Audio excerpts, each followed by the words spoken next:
चीज आनंद है। और हमने अपने जीवन को ब्रह्मानंदम परम सुखदम केवलम ज्ञान मूर्ति, केवल ज्ञान के माध्यम से ही ब्रह्मानंद प्राप्त हो सकता है। द्वंद्वातीतम, जिसमें कोई भय है ही नहीं, जिसमें चिंता नहीं रह सकती, जिसमें कोई समस्या नहीं रह सकती, जिसमें शरीर मृत्यु को प्राप्त हो ही नहीं सकता। शास्त्र बिल्कुल दो कह रहा है, तुम नहीं मर सकते, संभव नहीं है।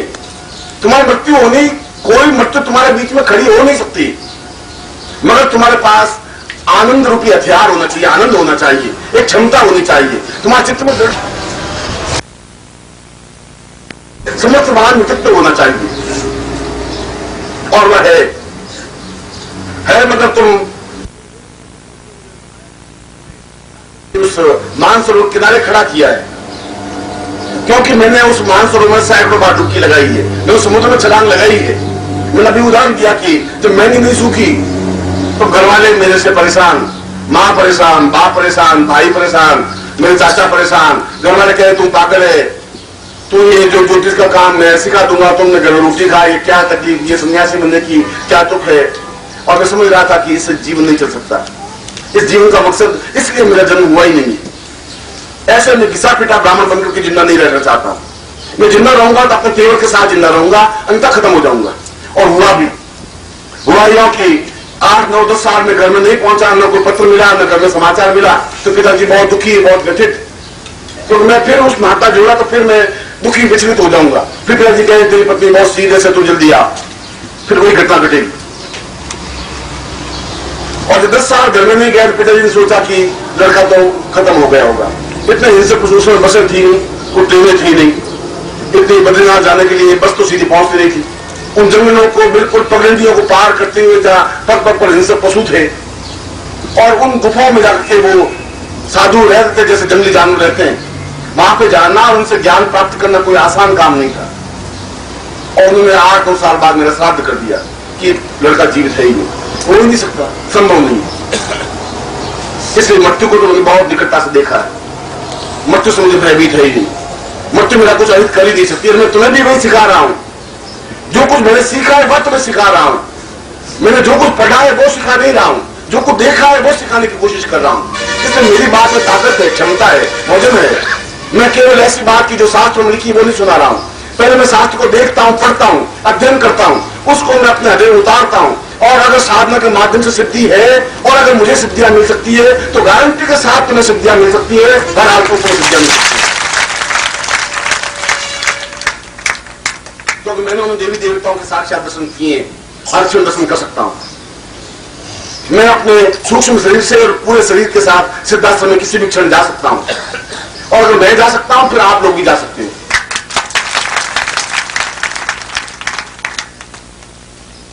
मगर जा सकते हो और ले जाने में अंतर है।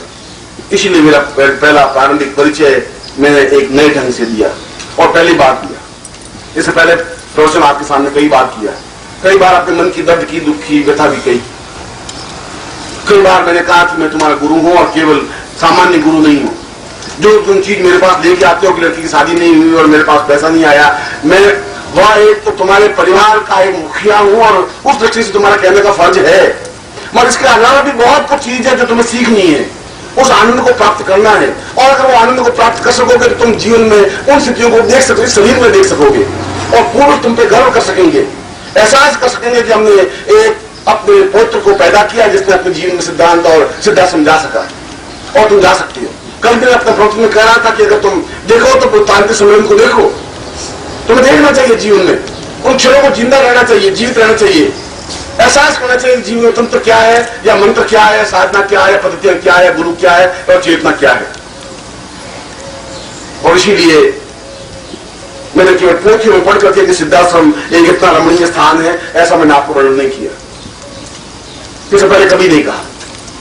इससे पहले हर बार, और यदि मैं ये कहता हूं कि मैं केवल इस जन्म से ही तुम्हारा संबंध मेरा नहीं है, इस जन्म से अगर तुम्हारा मेरा संबंध होता तो या पड़ोस में और लोग रहते हैं जो 20 साल से मेरे परिचित हैं। तुम तो शायद 5-7 साल से परिचित हो इस भौतिक रूप से, लेकिन 20 साल से मेरा मकान यहाँ है, 20 साल से वो भी यहाँ रह रहे हैं।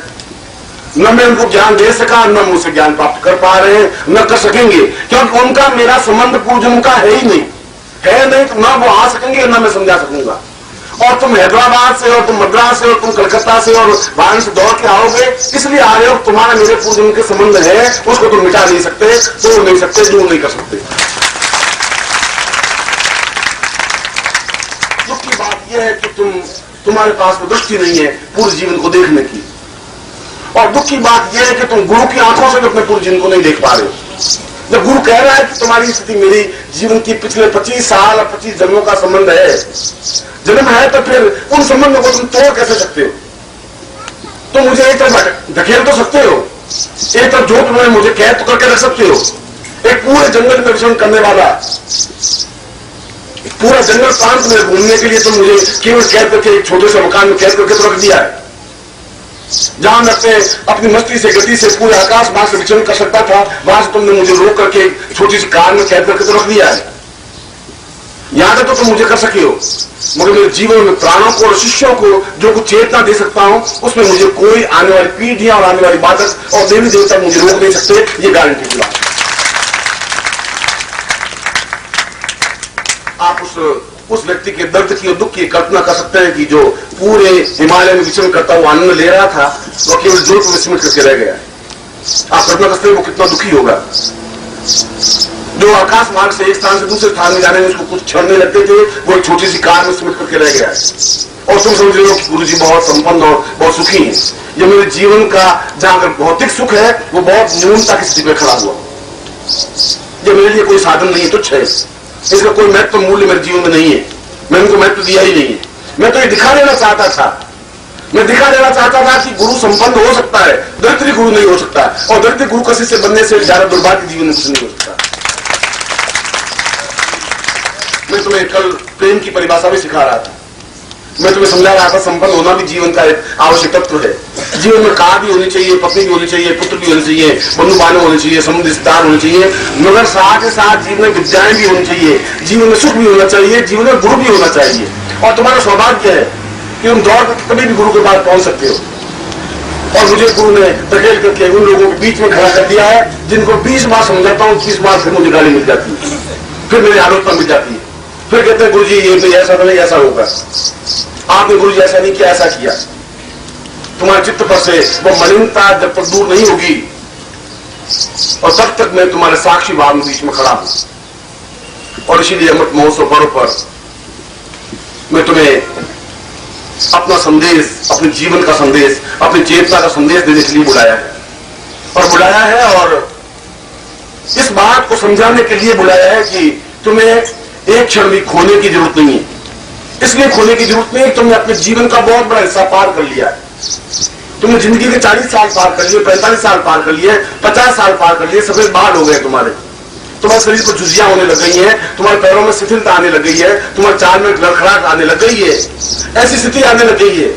अब तुम्हारे बहुत समय बाकी नहीं है तुम्हारे पास, मगर फिर भी मैं तुम्हें उस जगह पर भी मिल रहा हूं और मैं तुम्हें समझा रहा हूं कि उस रास्ते पर जाने से तुम्हें जीवन में आनंद नहीं मिल सकेगा। एक छोटे चांदी के कुछ टुकड़े मिल सकेंगे, कागज के टुकड़े मिल सकेंगे, उसके माध्यम से कुछ हो नहीं सकता, उसके माध्यम से जीवन में आनंद का उपयोग नहीं हो सकता। और संस्था को बनाने के पीछे भी मेरा मकसद और सिद्धांत यही था। ये संस्था कोई मुझे रोजी रोजी का साधन नहीं है। रोजी रोजी का साधन तो मेरी ज्योतिष की किताबों से रॉयल्टी में 23,000 रुपए हर महीना आती है। मैं कुछ भी नहीं करूँ, आता नहीं रहूं, तो भी मुझे 23,000 रुपए तो मिल जाएंगे। और मैं 2 रुपए जेब में डाल करके पूरा बाहर घूमूं तो 2 रुपए मेरे खर्च होते नहीं।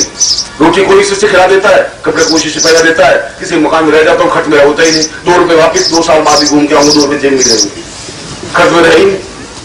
तम्बाकू में लेता नहीं, वैसे मेरे पास कुछ है ही नहीं। इसलिए मुझे उन चांदी के चंद टुकड़ों से और उन कागज के टुकड़ों से, उसके लिए संस्था को आप लोगों को मैं नहीं बुला रहा हूं। ये मूल आधार तुम्हारा मेरा आर्थिक संबंध नहीं है, ये प्राणों का संबंध है, ये आत्माओं का संबंध है, ये चिंतन का संबंध है, पूर्व जन्म के शिष्यों और गुरु के संशयों का संबंध है। और ये संबंध मेरे लिए मैं कुछ नहीं कह सकता, मगर तुम्हारे लिए अत्यंत गौरव की बात है। आने वाली पीढ़ियां तुम पर गर्व से बात कह सकेगी कि तुम निखिलासुरानंद के शिष्य थे या राम सिंह के शिष्य थे।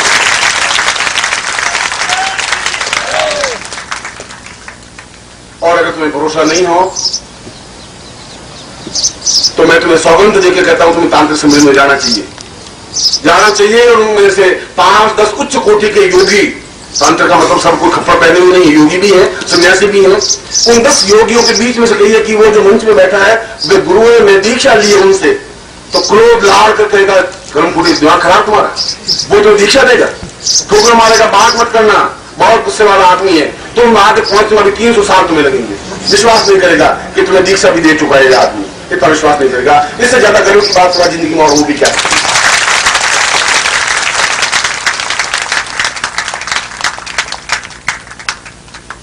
और यदि उनको विश्वास हो गया, यदि मैं तुम्हें आवाज दी कि तुम मेरे शिष्य हो, मैं तुम्हें दीक्षा दी है, ये गृह शिष्य है मेरा, तो शायद मेरे चरण स्पर्श तो बाद में करेंगे, पहले चरण स्पर्श आप करेंगे। ऐसे करेंगे कि जरूर इनमें कोई विशेषता है कि निखिलेश्वरानंद ने इनको शिष्य बनाया, कोई बात बहुत ऊंची चीज है, दिखाई नहीं दे रही, समझ में नहीं आ रही, मगर उसके पीछे मेरा मतलब इस जीवन का नहीं था। तुम्हें दीक्षा देने का मतलब इस जीवन से संबंध होने की वजह से नहीं है, पिछले जीवन का तुम्हारा मेरा हिसाब बकाया है, उससे पिछले जीवन का भी तुम्हारा मेरा लेखा जोखा बाकी है, 25 जन्मों का लेखा जोखा बाकी है। 25 जन्मों में किसी जन्म में, चाहे 24वें जन्म में, चाहे 22वें जन्म में, चाहे 21वें जन्म में, मैं तुम्हें बताया एक दिन संकेत में तुम्हें समझाया था कि कृष्ण ने जन्म लेने के बाद पूरे 2500 साल तक उसने गर्भ चुना नहीं, क्योंकि उस आत्मा में क्षमता है कि वो कौन से गर्भ में जन्म ले, कब जन्म ले। आप में क्षमता नहीं है, आप मृत्यु को प्राप्त होंगे 2 मिनट बाद आपको किसी न किसी गर्भ में जाना ही पड़ेगा। जो भी उसमें गर्भ जागृत होगा आपको गर्भ में जन्म लेना पड़ेगा। चंडाल का गर्भ हो सकता है, ब्राह्मण का गर्भ हो सकता है, गरीब का गर्भ हो सकता है, दरिद्र का गर्भ हो सकता है। तुम्हें क्षमता नहीं तुम रुक सको, क्योंकि तुमने प्राणों को जागृत नहीं किया है। और जिनके प्राण तत्व जागृत है वो मरने के बाद भी शरीर समाप्त हो जाता है, तब इंतजार कर सकता है अच्छे से अच्छे उत्तम कोटि के गर्भ की, और उस गर्भ में जन्म ले सकता है। और 2500 वर्षों बाद वापिस बुद्ध के रूप में जन्म लिया, वही स्थितियां बनाई, और उस बुद्धत्व को पूरे हिंदू और पूरे भारतवर्ष में बुद्ध धर्म फैल गया। मगर उसने एक चेतना, एक ज्ञान की गरिमा दी, ध्यान की प्रक्रिया दी, और जब बुद्ध बहुत ज्यादा फैला तो फिर शंकराचार्य के रूप में व्यक्ति जन्म लिया। फिर उस आत्मा ने कहा कि नहीं, वह हिंदुत्व, वह हमारा शास्त्र समाप्त हो जाएगा, खत्म हो जाएगा। अपने जीवान दास और बुद्धम शरणम गच्छामि, धम्मम शरणम गच्छामि के अलावा कोई उद्घोष नहीं रहा भारतवर्ष में। तो शंकराचार्य अकेला व्यक्ति केवल 23 साल की अवस्था में पैदल और नंगे पांव हिमालय में घूमता हुआ उस पूर्ण शास्त्र को वापिस जाकर चेतन ने किया, और उसके बाद फिर उस गर्भ ने जन्म लिया है। फिर वो तुम्हें ललकार रहा है, फिर तुम्हें आवाज दे रहा है, फिर तुम्हें अपना परिचय देने जा रहा है, फिर तुम्हें समझा रहा है।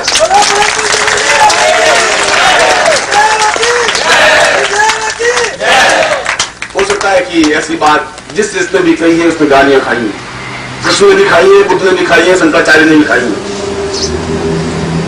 बहुत गालियां खाई है, बहुत राशियां खाई है, बहुत आलोचनाएं सही है। इतने जहर उन्होंने किए जिंदगी में कि आम आदमी इतना जहर पी नहीं सकता। और मुझे मालूम है ऐसा कहने के पीछे मुझे गालियां और आलोचनाओं का मिलेगा नहीं, पर मिलेगा नहीं, मगर मुझे कहने की क्षमता जरूर है, कहना पड़ेगा, इसलिए कि तुम्हारा मेरा हिसाब बकाया है और हिसाब मुझे चुकाना है। किसी जीवन के किसी क्षण में तुमसे वायदा किया होगा, वायदा ये किया होगा कि मैं तुम्हें जरूर ब्रह्मत्व के दर्शन करवाऊंगा, और उस वायदे को निभाने के लिए मैं तुम्हें बुलाया है यहाँ पर।